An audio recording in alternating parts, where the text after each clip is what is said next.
Gandang araw po. Ako po si RP, nag-Gym D po. So, meron naman po tayong another mga proof of completions ngayon. So, makikita nyo, medyo makulay ang buhay natin. Iba't ibang mga deliveries ang gagawin natin for today. So, anyway, abangan nyo po itong topic natin for today kasi meron ako nakita nag-post sa GC ng mga gym owners. So, alam ko na screenshot ko, papakita ko na lang sa screen kung ano yung storya niya. So, anonymous siya. Ang nakalagay kasi doon, tataka siya kasi kabubukas pa lang ng gym niya, siguro parang 3 months, kung di ako nagkakamali, 3 to 6 months na yung gym niya. Tapos, bigla daw parang pakunti ng pakunti yung mga tao na pumupunta sa kanya. So, nagtataka siya ba't nangyari yun. So, para mabuo natin yung storya din, yung area niya is 50 square meters. 50 square meters. So, sa totoo lang, hindi po ganoon kalaki yung 50 square meters. Tapos, i-assume lang natin to kasi binanggit niya yung supplier niya, kung sino yung supplier niya, at yung supplier niya kilala to na nag-i-import ng mga gym equipment. So imported yung ano niya. Nakalagay naman din ata doon sa ano niya na imported. So mag-a-assume na rin tayo uli. Kasi nung isang video natin, naglagay tayo ng ano doon ng isang imported na gym equipment na kasya sa 50 square meters. So yun yung package ng isang importer. So pagdikit-dikit natin ngayon ulito. So ito ngayon yung naging sagot ko doon sa ano niya, sa post niya. Sabi ko kasi ito based on experience to. So yung pagdwindle ng mga tao, ang ibig sabihin nun, nung unang mga araw niya, nung unang mga buwan niya, pumatok. Kasi nalaman sa area na, may nagtayo doon, si X-Gym. Nagtayo ng gym doon. Puntahan natin, curious yung mga tao. So yung curiosity talaga magdadala niyan sa mga tao. Kasi, kagaya na sabi ko sa mga previous videos ko, na majority talaga na pupunta sa gym, majority ng pupunta sa bagong bukas na gym is mga beginner. Kasi, yung mga beginners kasi, gusto nilang magsimula, mag-gym. Kaso natatakot yan sila na pagpunta sa well-established ng gym, natatakot na sila o mahihiyayan sila na magtanong kasi nga, kikita mo yung mga lalaki doon, nalalaki na ng katawan, o yung mga babae doon, magaganda na yung katawan, so nahihiya. So majority talaga, based on our experience, mga beginner ang magpupunta sa'yo. Okay? Tapos susunod na lang doon, yung mga dati na nag-gym sa ibang lugar, pero malapit lang sa vicinity mo kasi most likely, hindi mo na matatarget yung mga dati ng mga nagbubuhat eh. Hindi mo na matatarget yan. Kampante na yan sila doon sa existing nilang gym eh. So, ngayon, yun yung target market mo. Okay, so dumami nung first few months. Kung makikita nyo kasi, doon sa picture, ipapakita natin ulit, kung gaano kadami yung kasya sa 50 square meters sa isang imported na equipment, is napakakonti po, na ilang piraso lang at ilang tao lang ang makakagamit sabay-sabay. So kung di ako nagkakamali, parang nasa 10 to 12 persons lang yung kakasya doon makakagamit sabay-sabay para doon sa equipment na yon. So just imagine. So at one particular time, parang 10 tao lang ang makakagamit nung equipment. Tapos, as gym owner, alam ko na sa isang araw, may particular hours lang yan kung gaano kadami ang tao na pupunta bawat oras. So, yung 7 to 10 ng umaga at saka 4 o'clock up to 7 o'clock ng gabi, ito po yung pinakamaraming tao talaga na pumupunta, lalo na yung 4 o'clock onwards. Tapos 10 o'clock up to 4 o'clock, medyo konti na tao. So, maraming reason kasi maaaring nasa trabaho na, maaaring nagpe-prepare ng pagkain, pumasok sa school. Okay. So ngayon, ito yung So kung 10 lang kasi yung equipment mo at 10 tao lang makakagamit at one particular time, kahit pa 20 o 30, yung market mo, kunyari doon sa lugar mo, ang gusto mag-gym 30, 10 tao lang ang kakasya sa gym mo. Ngayon, pwede mo sabihin na, yung 10 tao sa umaga, 10 tao sa gabi, tapos 10 tao sa tanghali. Hindi tayo makakapag-adjust doon. Kasi yung kliyente ang kailangan yung kliyente kasing schedule ang dapat na masusunod. So kakasya all throughout the day yung 30 siguro. Pero doon sa oras ng kliyente mo, baka hindi kumasya yun. So ngayon yung problema. So unang problema kasi doon, pag minsan kasi naha-hype yung mga ganong klaseng equipment. Ano naman ako di natin pagtatalunan yan, agree ako na maganda talaga yung mga equipment na yun. Pero una, functional ba siya? Bagay ba siya sa Pilipinas? Pangatlo, papaano yung quality nun? So, yung quality nun, huwag na natin pag-usapan kasi may previous video tayo about do sa kung papaano nagkakamali yung mga ganong klaseng mga importer. Ilalagay ko sa link ng description yung video na yun. Makita nyo papaano pumalpak. Okay, itong mga equipment na to, hindi po to libre sa palpak. Nagkakaroon po ng palpak to. Pero ang kagandahan kasi ng locally fabricated to, kung sakasakali na magkaka-issue, kami mismo gagawa. Eh isipin mo yung imported, ang nagpadala noon, importer, hindi fabricator. So pag masira yung imported, hindi kayang gawin na importer yun. So kami, may warranty ang kaya namin servisyon. Okay, hindi natin pag-usapan doon. Ang pag-uusapan ngayon natin, yung functionality at saka yung cost. Kasi, yung package na yun is worth 350,000 pesos. 350,000 pesos, 10 piraso lang. Okay? Itong gagawin natin itong proof of completion natin to, halos ganito, nasa 380,000 ang halaga nito. So, ikukumpara natin ngayon yan. Okay? So, perfect example. So, yung sabi ko nga, usually, preference kung may-ari yung nasusunod, which is not bad. Preference na may-ari yung nasusunod doon sa pagpapatayo ng gym. Pero kung tutusin, dapat ang mindset natin, kung pwede, yung mindset ng kliyente na kakasya ako, na maraming gamit ang kaya kong gamitin. Kumbaga, kung 30 yung market mo doon sa lugar na yon, 30 tao kaya sabay-sabay na mag-gym sa'yo. Yun dapat ang mindset mo, hindi yun, kasi ang ganda, gusto ko to. Kasi gagamitin ko to. Mind you, business to. Pero, syempre, mas maganda pa rin, masunod yung pareho na preference mo tsaka preference ng kliyente. Pero kung magkakaroon ng dispute sa preference mo at preference ng kliyente, siguro dapat masunod yung kliyente. Kasi, negosyo to eh. Hindi naman to home gym na gagamitin mo lang sa bahay ng ikaw lang. Okay. So, yun ang nangyari doon. First few months, dumami tao kasi na-curious. Pero later on, hypothesis to kasi hindi ko talaga alam yung storya. Pero basically, ito yung naiisip ko. So, nung nare-realize ng tao, teka, ang dami natin gusto mag-gym, pero hindi tayo kasya. Isa-isang nawawala yung mga tao. Di ba? So, doon sa setup na yun, isang bench press lang, isang crossover lang.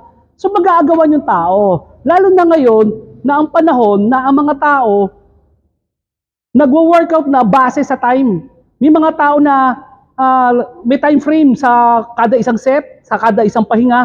So, paano yung kung mag-aantayan sila? So, yun yung isa-isang nakita ko na problema doon. Konti yung equipment, tapos mahal yung capital mo. So, ito ngayon yung difference nito. So, ito, ang proof of completion, tapusin nyo yung paliwanag ko para makita nyo yung difference. So, itong proof of completion natin to is para kay Sir Rodel Almodiel ng St. Joseph Village 10 sa Langgam, San Pedro, Laguna. Ipapakita naman natin ngayon, ito mismo, yung package na pwede natin ipangkumpara doon sa 350,000 na package na kasya sa 50 square meters pero imported. So ito, makikita nyo ilang equipment to, ilang tao ang pwede sabay-sabay na gumamit dito. Although, parang ang konti tignan, pero itong dalawang ito yung susi sa lahat. Itong dalawang to. Kasi, maliit lang siya tignan, honestly, para lang siyang may Smith machine ka, para ka lang may squat rack. Pero ito yung pinagkaiba nito kasi doon sa imported, hiwalay yung squat rack nga, hiwalay nga yung Smith machine. Pero squat rack at Smith machine lang yun. Kakain sila ng ganito kalaki, pero yun lang ang kayang gawin nun. Pero ito hindi. Itong Smith machine na to, sorry medyo maraming orders ngayon kaya siksik. Itong Smith machine na to, kung ngayon ka lang nakapanood sa video ko, itong kaliwa na to, rowing machine to. So pwede may magro-rowing dito, itong harapan, squat rack, Smith machine to. So pwede may mag-Smith habang may nagro-rowing. Tapos, yung kanang side nito, upper and cable machine to. So pwede ka mag-bicep, mag-tricep, mag-bicep, lahat ng exercise na pwede mong gawin sa upper and lower cable machine pwede mong gamitin. So 3 tao. Ang kakaining space nito basically is 4 feet by 4 feet lang. Halos 2 square meters lang ang kakaining space nito pero 3 tao. Mind you, 3 tao makakagamit at over 50 exercises ang magagawa. Yun yung pinagkaiba nito. Then again, itong isang to, basically parang gano'n, squat rack lang yung unahan. So squat rack yung unahan, alam mo naman natin, basic na basic ang squat rack. Then, ang kaliwa nito, kalahati uli ng crossover. So may upper lower cable machine. So, kung dito, may nagta-tricep, hindi na ako mag-aantay dito para pumila. Dito naman ako magba-bicep. Di ba? So, hindi nag-aantayan. Tapos, sa kanang dulo nito, may lat pull down. At alam natin, yung lat pull down, basic yun eh. So, lat pull down. So, again, sa isang equipment, 3 tao sabay-sabay makakagamit. So, itong dalawang to, 6 na kagad na tao ang pwedeng gumamit. May chining pa to sa taas, pareho. At pag pinagdikit mo itong dalawa, crossover pa. So, lahat na makikita mo sa dalawang equipment na to is basic sa lahat ng gym. Basic ang lat pull down, basic ang squat rack, basic ang crossover, basic ang Smith machine, basic ang rowing. So, itong malaking space na to, tagigisa, maliit to. Kumpara kung iisa-isahin mo pa yung lat pull down, Smith machine, crossover, squat rack, at saka rowing machine.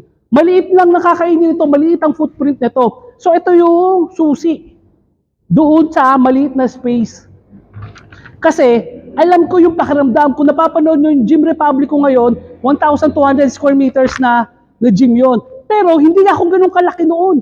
Nagsimula kami sa 30 square meters at itong dalawang to ang bumuhay sa Gym Republic at sa Gym Depot. Dahil kung wala itong mga equipment na to, dalawang to, sa tingin ko, hindi ako tatangkilikin ng mga tao kasi yung niche ko, yung mga kliyente ko, ay yung mga kliyente na gustong magtipid sa space at sa budget. Kasi ito, definitely, nakatipid ka sa space dito eh.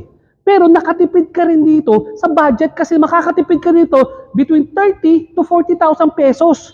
Kumpara kung iisa-isahin mo pa lahat ng magagawa nito na sabay-sabay. Mind you, sabay-sabay. Kasi may mga gym equipment, multifunctional siya, pero iisang tao lang ang makakagamit. Pwede mo sabihin, 10 in 1. 10 exercises in 1 equipment. Okay. Ito, ganun. Ito, 50 in 1. Pero ito, 3 tao ang makakagamit nito sabay-sabay. Ito, 3 tao rin makakagamit sabay-sabay. So, ito yung susi sa maliit na gym space. So, ito yung mga proof of completion natin. Isa-isayin na muna natin yung mga gamit ni Sir Rodel. So, ito, reverse fly sweep pec deck. Again, 2 in 1 to, combo machine to. So, sa ganitong posisyon is pang-back siya. So, pag sa ganitong posisyon, pang-chest siya. So, ngayon, sa isang maliit na space, 2 body part na yung magagawa nito. So, unlike yung ibang mga imported, it's either pec flies lang siya or reverse flies. Di ba? Ito sa atin, hindi kasi na-appreciate natin yung pangangailangan ng mga kliyente natin na may maliit na space. Okay, so may bench, leg curl, leg extension. Again, may mga equipment na leg curl, may mga equipment na leg extension lang. Pero sa atin, 2 in 1. So itong kakaining space na ito, maliit. Kumpara sa 2 pa na equipment ang gagawin. Okay, yung dips natin. Basic ang dips kahit sa gym. Pero ang kagandahan ng dips natin, kita nyo naman, napaka-sexy ngayon nito. Kasi, ginaya na natin sa imported na gym equipment. Kagaya na nito ng incline, ng flat, at ng decline bench press, makikita nyo, iba na yung design. So, abangan nyo yung susunod na video ko, comparison ng imported na pinagayahan natin. At yung locally fabricated natin. So, anyway, basic, decline, flat, incline, basic sa lahat ng mga gym. So, leg press, basic. Preacher curl, ito, may kasama rin po itong plates, bars, at dumbbells. Usually, hindi lang na-feature doon kasi nga, hindi namin nilalagay dito yung mga plates, bars, and dumbbells. Pero mamaya, iikot ko kayo para makita nyo kung gaano kasiksik, lig-lig, at umaapaw. Dati makikita nyo mga videos ko, nandito lang kami. Ngayon, meron pa tayong mga nandito na mga gamit para kay Sir Jimmy Solis to. So, another proof of completion na lang yan kasi sa dami. Tapos sa likod, ang dami pa rin. So, yun po yung nagpapatunay na na pinagkakatiwalaan po tayo ng mga mas nakakarami. So babalik tayo dun sa topic natin.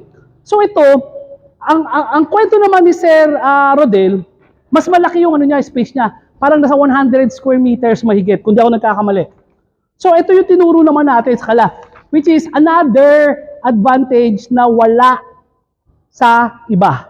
Lalo na doon sa imported, dahil hindi kayo mabibigyan noon ng gym business tips. So ito, 100 square meters, kasya naman to. Pwede mo ikalat-kalat para maluwag. Pero ito yung tip ngayon ni Gym Depot. Ang tip natin kay Sir Rodel, wag mong ikalat yung gamit, mag-set tayo ng mag-leave tayo ng open space. Kagaya sa Gym Republic. Kasi itong mga pinapayo ko sa inyo, is base to sa personal experience ko. So, ang gagawin natin to, kasya sa 50 square meters. Okay, pagkasyahin mo siya sa 60 para medyo maluwag. Sa 60 square meters, tapos yung 40 and above na square meters na matitira, open space. Ngayon, i-delegate mo yung space na yon for CrossFit, for circuit, for body weight training. So, yung open space na yon, hindi kailangan nun ng mga equipment. Kailangan lang nun ng space. Bakit? Bakit kailangan meron tayo nun? Kasi, kagaya na sabi ko sa inyo, ang panahon ngayon, hindi lang puro gym bakal. Okay? So, may mga segment ng society, may market na rin para sa mga circuit, CrossFit, bodyweight training. So, kagaya ng pound for pound, popular yung gym na yan para sa ganyang klase na mga workout. Pero, unlike sa pound for pound, ang pound for pound kasi, puro ganun lang. So, ang ibig sabihin, may market doon.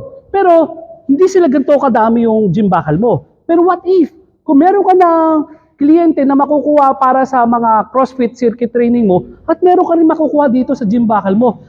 Kumbaga, isang business, pero dalawang target market ang na-target mo. And, pareho sila magbe-benefit kasi yung mga nagko-CrossFit or bodyweight training, eventually, magpa-plateau yan eh.